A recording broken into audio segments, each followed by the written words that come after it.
अस्सलामुअलैकुम। आज के इकोनॉमिक और कमोडिटी राउंडअप के साथ मैं हूं आपका होस्ट अली मोहम्मद उस्मानी।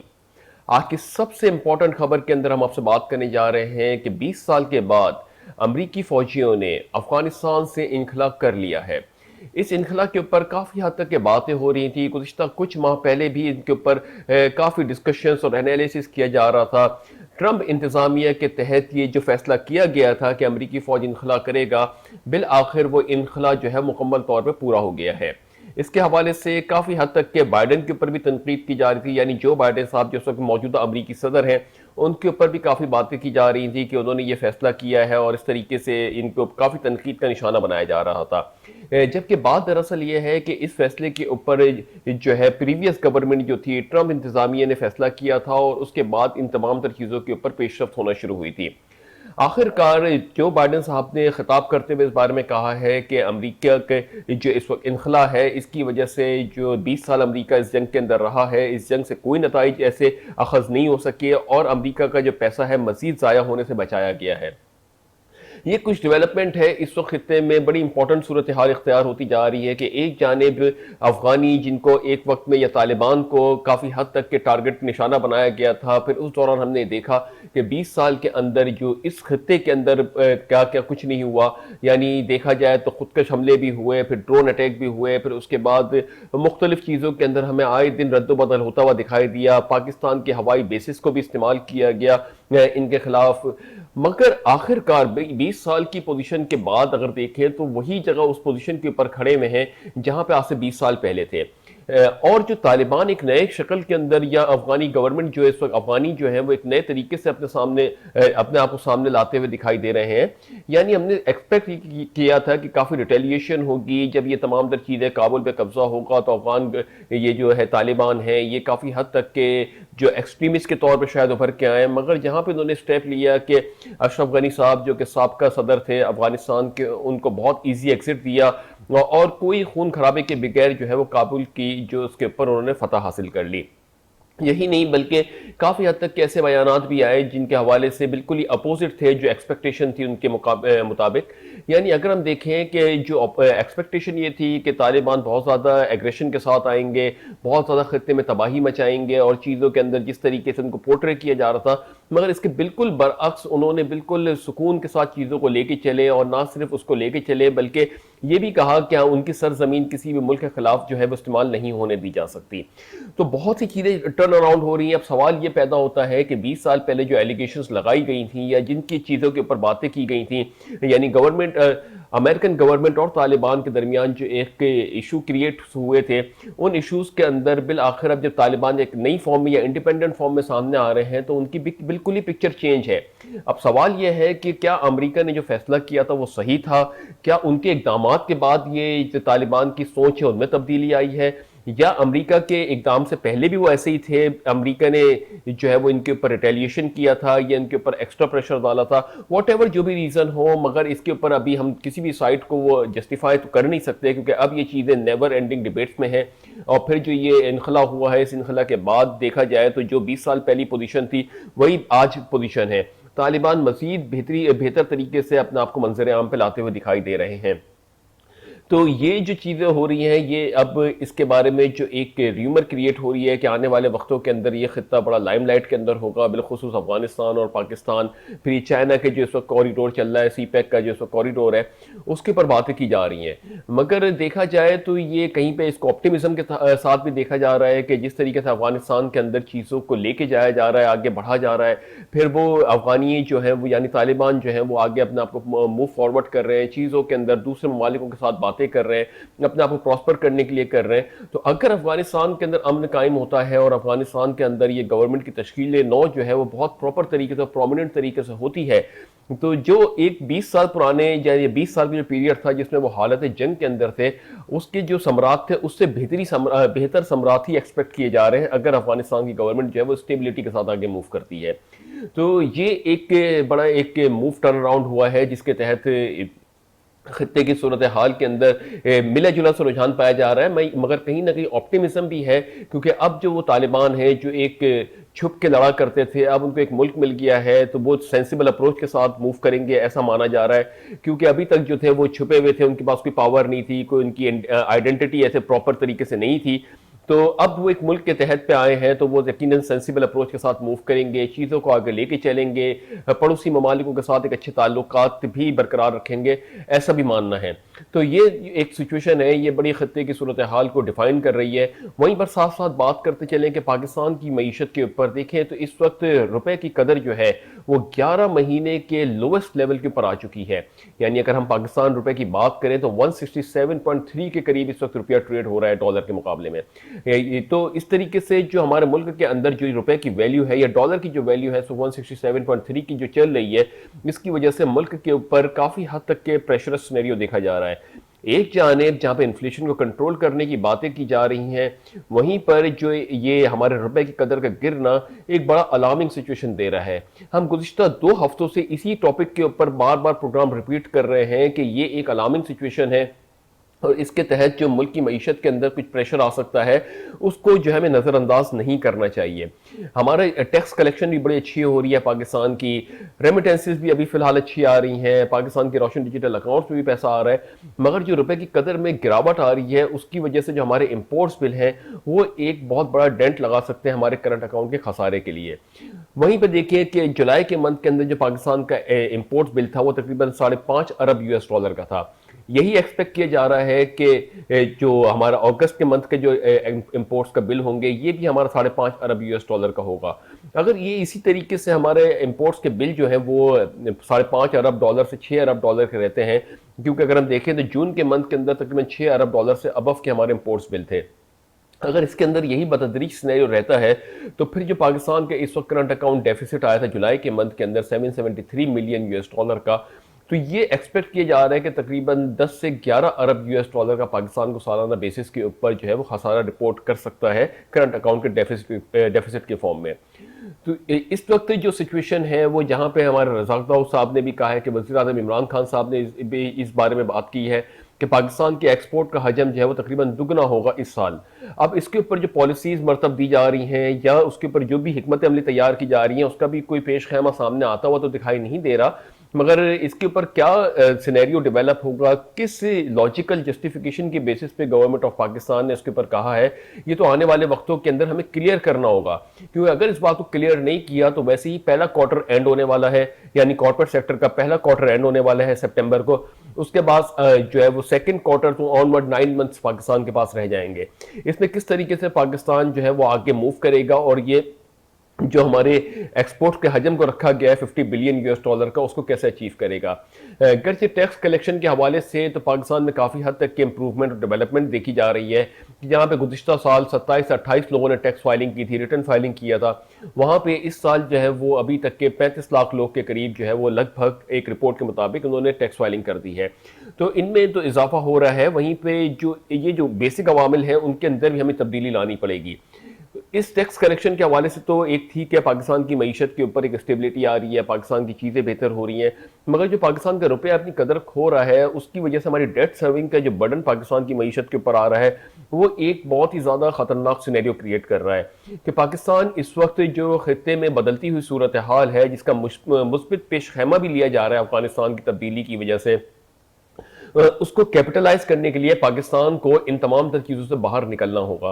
अगर पाकिस्तान की जो तिजारत है पड़ोसी ममालिकों के साथ अगर प्रॉपर तरीके से ओपन हो जाती है, एक जानिब तो सी पैक की वजह से पाकिस्तान को बेनिफिट मिल सकता है, दूसरी जानिब अफगानिस्तान की गवर्नमेंट जब स्टेबल होती है तो उसके साथ जो पाकिस्तान की ट्रेड्स होती हैं तो उस पर भी पाकिस्तान इसमें बेनिफिट उठा सकता है। और साथ ही साथ अगर भारत के साथ भी पाकिस्तान जो है वो अगर इन तमाम तर मामला को ख़त्म करता है, बिलखुसूस कश्मीर इशूज़ के ऊपर बात करता है जो कि एक स्टैग्नेंट इशू है, अगर इन तमाम तर चीज़ों से हट के और दोनों ममालिक सेंसिबल अप्रोच के साथ आगे बढ़ते हैं तो ये पाकिस्तान और इंडिया के दरमियान भी ट्रेड का तखमीना बहुत अच्छा लगाया जा सकता है, जिसके बारे में वर्ल्ड बैंक की रिपोर्ट थी आज से 2 साल पहले जिसमें कहा जा रहा था कि इंडिया और पाकिस्तान की जो ट्रेड्स है वो तकरीबन $37 अरब की हो सकती है।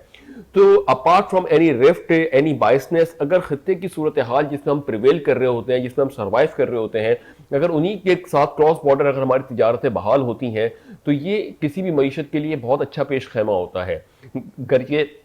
पाकिस्तान की बात करें तो पाकिस्तान के साथ अफगानिस्तान, चाइना, इंडिया, फिर यहाँ पे हमारे साथ ईरान का बॉर्डर भी लगता है, फिर ओमान भी हमारे साथ है, फिर मशरिक वस्ता भी हमारे साथ है। तो हमारी जो इस वक्त ट्रांसपोर्टेशन कॉस्ट होती है एज़ कम्पेयर टू दूसरे ममालिक, वो काफ़ी हद तक के हम कवर अप कर सकते हैं, क्योंकि इतने सारे बॉर्डर्स पाकिस्तान के साथ मिल रहे होते हैं, तो उनकी भी बेनिफिट हमें उठाना चाहिए। वहीं पर हमने देखा कि जो दूसरे ममालिक हैं उनके साथ छोटे छोटे ममालिकों के बॉर्डर मिल रहे होते हैं। कोई लैंड लॉक सिटी है, लैंड लॉक सिटी के मतलब ये है कि उनके इतराफ में समंदर नहीं है, जो कुछ भी उन्हें करना होगा वो हवाई सफ़र के जरिए या फिर मेल्स के जरिए उन्हें करना होता है। तो पाकिस्तान के लिए एक ब्लेसिंग है कि एक बड़े ममालिक जो हैं वो उनके साथ है। पाकिस्तान में खुद का हजम भी जो है वो काफ़ी हद तक के जो है एक सब्सटेंशियल माने रखता है। तो ये जो चीज़ें हैं कि खत्ते के अंदर इन चीज़ों के ऊपर अगर बात की जाती है, वो एक अलग फैक्टर है कि जैसे कि हमने देखा था कि सैमसंग ने भी पाकिस्तान में मोबाइल मैन्युफैक्चरिंग का इरादा रखा है, तो वो भी एक पाकिस्तानी बेस्ड कंपनी के साथ, फिर चाइनीज़ कंपनीज भी आ रही हैं। तो ये क्योंकि इस सेक्टर के अंदर कंपटीशन बहुत ज़्यादा बढ़ रहा है। फिर हाई एंड मोबाइल्स जो हैं जो पाकिस्तान के अंदर अगर बना के एक्सपोर्ट किए जाते हैं तो चीज़ें समझ में आती हैं, मगर अगर पाकिस्तान की मईशत में ही एब्जॉर्ब करने के लिए इन चीज़ों को बनाया जाता है, तो इससे ज़्यादा से ज़्यादा क्या होगा कि हमारे इंपोर्ट्स बिल जो है मोबाइल के लिए वो कम हो जाएंगे। मगर अगर पाकिस्तान को एक्सपोर्ट भी बढ़ानी है तो यहाँ से पाकिस्तान के अंदर इन चीज़ों को बड़े लेवल के ऊपर देखना होगा और एक्सपोर्ट ओरिएंटेशन के ऊपर पाकिस्तान ने मूव करना होगा। तो ये जो सिचुएशन पूरी पाकिस्तान में सब डेवलप हो रही है, जिसके ऊपर अफगानिस्तान के सिनेरियो के ऊपर हम बिल्कुल ही मनफी राय नहीं रख रहे, बल्कि इसको न्यूट्रल टू ऑप्टिमिस्टिक सिनेरियो के ऊपर लेके जा रहे हैं। क्योंकि जिस तरीके से इस वक्त अफगानियों ने मूव किया है, सेंसिबल मूव किया है, गर्चे प्रेशर, पैनिक, अनसर्टिनिटी अभी भी बरकरार है अफगानिस्तान के अंदर, मगर जिस तरीके से अभी हमने देखा कि ये जो मूव हुआ है, इन मूव में कोई बहुत ज़्यादा ही तशद्दुद वाले वाक़ये रिपोर्ट नहीं हुए हैं। गर्चे कुछ इसके अंदर बॉम्बिंग हुई है या खुदकश हमले या इस टाइप की कुछ भी एक्टिविटी तखरीबकारी हुई है, तो उसका जो है वो जो जिम्मेदारी है वो किसी और तंजीम ने अपने ऊपर कबूल की है। तो बहरहाल इस वक्त जो चीज़ें हैं खत्ते के अंदर, वो जो तब्दीली आ रही है, उसके अंदर अभी कहना कुछ कबल अज़ वक्त है, क्योंकि अफगानिस्तान की गवर्नमेंट के अंदर जब तमाम तर चीज़ें बेहतरी तरीके से इस वक्त एडजस्ट होंगी, उसको अलाइनमेंट मिलेगी, तभी अफगानिस्तान के साथ पाकिस्तान अपने ताल्लुकात को मज़ीद जस्टिफाई करेगा कि पाकिस्तान किस तरीके से उनको लेके चल रहा है। तो ये कुछ सिनेरियो डेवलप हो रहा है। पाकिस्तान की मईशत के अंदर भी कुछ मिले जुले से रुझान है। गर्चे पाकिस्तान के टैक्स कलेक्शन का हजम बेहतर हो रहा है, मगर वहीं पर जो सबसे बड़ा सेटबैक है वो करंट अकाउंट का डेफिसिट होना। तो ये जो इस वक्त सिचुएशन है, इसको बैलेंस करने के लिए वज़ीर आज़म इमरान खान साहब ने, उनकी गवर्नमेंट ने, उनकी काबीना ने भरपूर कोशिश करनी होगी। क्योंकि शौकत तरीन साहब जो हैं, जैसे हमने देखा कि हमारी वजारत ख़जाना के अंदर काफ़ी ज़्यादा वज़ीरों में तब्दीली, रद्दोबदल देखा गया। फिर साथ ही साथ एफबीआर के अंदर भी काफ़ी रद्दोबदल और तब्दीलियाँ देखी गई इनके इमरान खान साहब के टेन्योर के अंदर। ये दो ऐसे इदारे हैं जो कि एक बैकबोन होते हैं किसी मईशत के लिए, यानी मिनिस्ट्री ऑफ फाइनेंस और फेडरल बोर्ड ऑफ रेवेन्यू। ये दो ऐसे इदारे होते हैं जो मुल्क की मईशत के लिए, बिलखुसूस पाकिस्तान की मईशत के लिए तो बैकबोन है। इनके अंदर इतने हाई लेवल्स के ऊपर इतने शॉर्ट टाइम पीरियड के बाद तब्दीली कर देना एक बहुत अलार्मिंग सिचुएशन है। तो जो चीज़ें हमने देखा कि जितने भी इसमें एफबीआर के चेयरमैन आए या स्पेशल असिस्टेंट्स टू पीएम इस रेवेन्यू आए, वकार मसूद साहब, इनकी बेसिस के ऊपर जो चीज़ें हुई, तमाम तर लोगों ने अपनी भरपूर कोशिश की। यही वजह है कि पाकिस्तान आज जो टैक्स कलेक्शन के टारगेट्स को एक टारगेटेड अमाउंट से ऊपर ही की तरफ मीट कर रहा है। तो डेफिनेटली सबकी कोशिशें हैं, हम किसी को डिनाई नहीं करेंगे कि किस तरीके से डॉक्टर अब्दुल हफीज़ शेख साहब ने वजारत ख़जाना के मनसब को देखा, फिर हमाद असर साहब ने भी देखा, फिर उसके साथ साथ हम देख रहे हैं कि इस वक्त शौकत तरीन साहब भी बहुत बेहतरीन तरीके से इन चीज़ों के ऊपर फैसला साजी कर रहे हैं। जो रिसोर्सेज होंगे हम उन्हीं रिसोर्सेज के बेसिस पे प्लानिंग करेंगे। गवर्नमेंट को रिसोर्सेज बढ़ाने हैं, रिसोर्सेज के ऊपर बात करनी है, तो रिसोर्स प्रॉपरली एलोकेट किए जाए, रिसोर्स को आइडेंटिफाई किया जाए, तभी हमारे एरिनास बढ़ेंगे। यानी जिस तरीके से वजारत ख़जाना है या फेडरल बोर्ड ऑफ रेवेन्यू है, वो तो हमारे इन बेसिस के ऊपर होता है कि जो रेवेन्यू जनरेशन हो रही है या टैक्स कलेक्शन करनी है, उसके ऊपर कैसे पॉलिसी मरतब दी जाए। मगर गवर्नमेंट इन्हीं चीज़ों को, रिसोर्स को बढ़ाती है, यानी पाकिस्तान में फैसिलिटेट करती है कि एक्सपोर्ट्स का हजम बढ़ाने के लिए मज़ीद जो है वो काश्तकारी की जाए या उनको प्रोटेक्शन दी जाए। हमारी जो गंदम की पैदावार है या कपास की पैदावार है, इन तमाम तर चीज़ों को जो अगर गवर्नमेंट प्रोक्योर करती है, प्रोटेक्ट करती है, तो इससे जो चीज़ें हमारी आगे एक्सपोर्ट ओरिएंटेशन पे जाएंगे, तो ये फिर मुल्क की मईशत के लिए एक मुस्बित असरात दे सकते हैं। तो जितने भी इस वक्त तब्दीलियाँ हुई हैं, गर्चे तब्दीलियाँ इतनी नहीं होनी चाहिए, ये तो किसी पे इस पर कोई दो राय नहीं है, मगर जो चीज़ें भी हुई हैं, यानी जिन्होंने भी अपना रोल प्ले किया है वो बखूबी अपना रोल प्ले किया है, मगर ये चीज़ें जो हैं वो एक स्टेबिलिटी के तहत आते आते एकदम से डाउनफॉल हो जाती हैं। कोविड से पहले पाकिस्तान का सिनेरियो कुछ कदरे बेहतर दिखाई दे रहा था, फिर कोविड के पीरियड के अंदर इनिशियली पाकिस्तान का सिनेरियो थोड़ा सा डिक्लाइन हुआ, मगर उसी कोविड के पीरियड के अंदर भी पाकिस्तान ने अपने आप को सरप्लस में भी लेके गया करंट अकाउंट को। अब चीज़ें बेहतर हो रही हैं, चीज़ें ओपन हो रही हैं। अब पाकिस्तान ने जो है वो एक जो अच्छा पीरियड था कोविड का, जिसमें पाकिस्तान के इम्पोर्ट्स भी रुके हुए थे, अब जब वो ओपन हो रहे हैं तो पाकिस्तान को सेंसिबली तरीके से आगे बढ़ाना होगा और इसके ऊपर हिकमत अमली तैयार करनी होगी कि किस तरीके से पाकिस्तान अपनी मईशत को आगे लेके जाता है। वहीं पे जो एक अच्छी डेवलपमेंट हुई है कि आलमी मार्केट्स के अंदर पेट्रोलियम प्राइसेस के कम होने की वजह से गवर्नमेंट ऑफ पाकिस्तान ने ₹1.5 का जो है वो बेनिफिट जो है पेट्रोलियम प्राइसेस के ऊपर दिया है, यानी पेट्रोलियम प्राइसेस को ₹1.5 तक के कम किया गया है। जो वहीं पे अगर देखें तो पेट्रोल का प्राइस इस वक्त ₹118.30 हो गया है और डीजल, हाई स्पीड डीजल जो है वो तकरीबन ₹115.03 के करीब आया है नए प्राइसेस। तो ये एक अच्छी डेवलपमेंट है कि ये एक बेनिफिट आवाम तक के दिया गया है। मगर ऑल इन ऑल इस वक्त जो ऑयल के प्राइसेस हैं वो इंटरनेशनल मार्केट के अंदर बड़ी तेजी से फ्लक्चुएट भी हो रहे हैं, मगर अपने आप को स्टेबल भी किए हुए हैं। वहीं पे इन्वेंट्री रिपोर्ट्स ये आ रही हैं कि आने वाले दिनों के अंदर जो इस वक्त इंटरनेशनल मार्केट्स हैं ऑयल की, उनके अंदर कुछ बेहतरी एक्सपेक्ट की जा रही है। तो जहां पे तकरीबन 3.28 मिलियन बैरल पर डे की डिमांड की फोरकास्ट की जा रही थी, वहां पे तकरीबन 4 मिलियन बैरल से भी अबव की डिमांड फोरकास्ट की जाने लग गई है।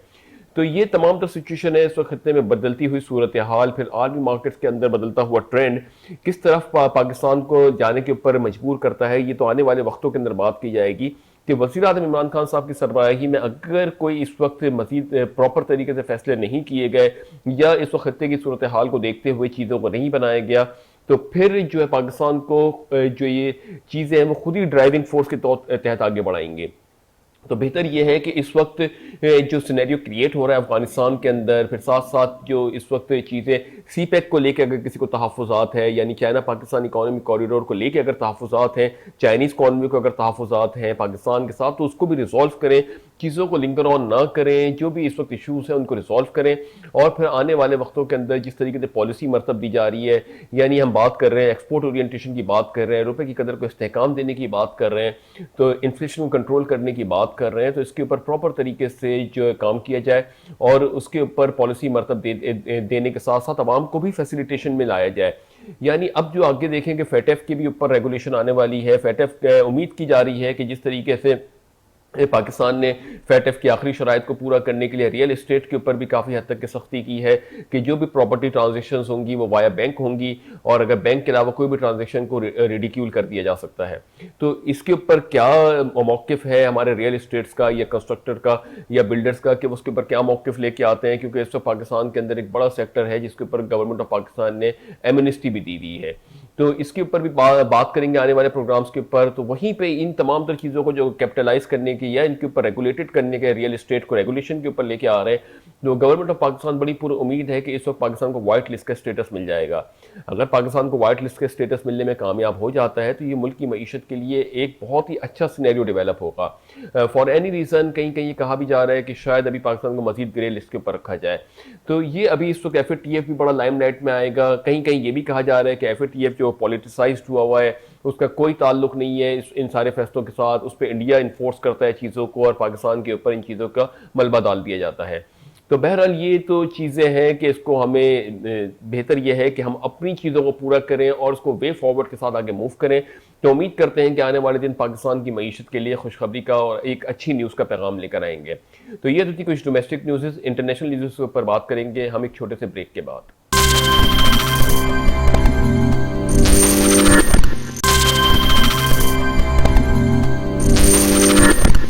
वेलकम बैक नाजरीन। ब्रेक पे जाने से पहले जिस तरीके से हमने मईशत पाकिस्तान के ऊपर बात की थी, खत्ते की सूरत हाल के अफगानिस्तान और अमरीकी फ़ौज के इनखले के ऊपर बात की थी, तो वहाँ पे जो चीज़ें हैं अब हम बात करते हैं कि इंटरनेशनल मार्केट्स के अंदर इसका क्या सेंटीमेंट्स डेवलप हो रहा है। आलमी मार्केट्स के अंदर ओपेक प्लस मेंबरान ने जो ऑयल की फोरकास्ट की थी, यानी 3.2 मिलियन बैरल पर डे के हिसाब से डिमांड क्रिएट होने की बात की गई थी, उसमें जो है अब एक बड़ा शिफ्ट देखा जा रहा है कि 4.2 मिलियन बैरल पर डे की डिमांड फोरकास्ट की जा रही है ओपेक प्लस मेंबरान की जानिब से।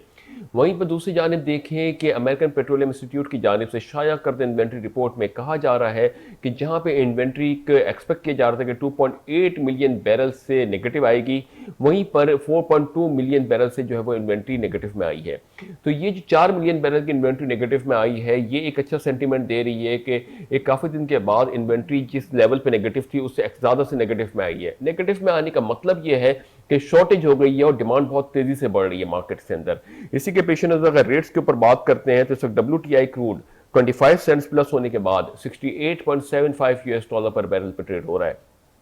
ब्रेंट तकरीबन 29 सेंट्स प्लस होने के बाद 71.92 यूएस डॉलर पर बैरल पर ट्रेड हो रहा है। गोल्ड तकरीबन $5 माइनस होने के बाद 1813 यूएस डॉलर पर आउंस पर ट्रेड हो रहा है। सिल्वर तकरीबन 0.146 यूएस डॉलर नीचे आने के बाद 23.86 यूएस डॉलर पर आउंस पर ट्रेड हो रहा है। मजमूई तौर पे आलमी मार्केट्स के अंदर इस वक्त डिमांड बहुत तेज़ी से एक्सपेक्ट की जा रही है कि बढ़ेगी आने वाले दिनों के अंदर, और जो इस वक्त डेल्टा वेरिएंट है उसका भी इस वक्त सीवियरिटी थोड़ी सी कम होती हुई दिखाई दे रही है। एक्सपेक्ट ये किया जा रहा है कि ये मार्केट्स के लिए अच्छा सेंटीमेंट है। ओपेक प्लस मेंबरान ने भी आखिरकार अपनी चीज़ों को चेंज करने के एक अंदिया दिया है। आने वाले वक्तों में देखते हैं कि किस तरीके से इन तमाम तरह चीज़ों के समरात जो है वो आलमी मार्केट से पड़ते हैं, और बिलखुसूस जिस तरीके से पाकिस्तान ने अभी ₹1.5 कम किया पेट्रोलियम प्राइजेस के ऊपर, और एक्सपेक्ट कर रहे हैं कि आने वाले वक्तों के अंदर भी कम करेंगे प्राइजेस को। जो क्या आलमी मार्केट के अंदर गवर्नमेंट ऑफ पाकिस्तान ने एक्सपेक्टेशन लगाई हुई है कि आलमी मार्केट्स के अंदर प्राइसेस मजीद डिक्लाइन होंगे, ये तो आने वाले वक्तों के अंदर देखा जाएगा। मगर अभी फिलहाल जो है वो चीज़ें जो है वो बैलेंस्ड और मिक्स्ड अप्रोच के साथ चल रही हैं। जैसे बहुत ज़्यादा ऑप्टिमिज्म या बहुत ज़्यादा पेसिमिज्म तो हम नहीं एक्सपेक्ट कर रहे, मगर अभी इस वक्त बैलेंस्ड और मिक्स्ड अप्रोच है। एक्सपेक्ट करते हैं कि आने वाले दिनों के अंदर में मजीद बेहतरी आएगी और मईशत पाकिस्तान के लिए एक सपोर्ट भी मिलेगी। तो उम्मीद करते हैं कि आने वाले दिन ना सिर्फ पाकिस्तान के लिए बल्कि आलमी मईशत के लिए भी खुशखबरी का पैगाम लेकर आए। इस दुआ के साथ कि अल्लाह ताला पाक सर ज़मीन को शाद आबाद रखे। अपना बहुत बहुत बहुत ख्याल रखिएगा। अपने होस्ट अली मोहम्मद उस्मानी को इजाज़त दीजिए। अल्लाह हाफिज़।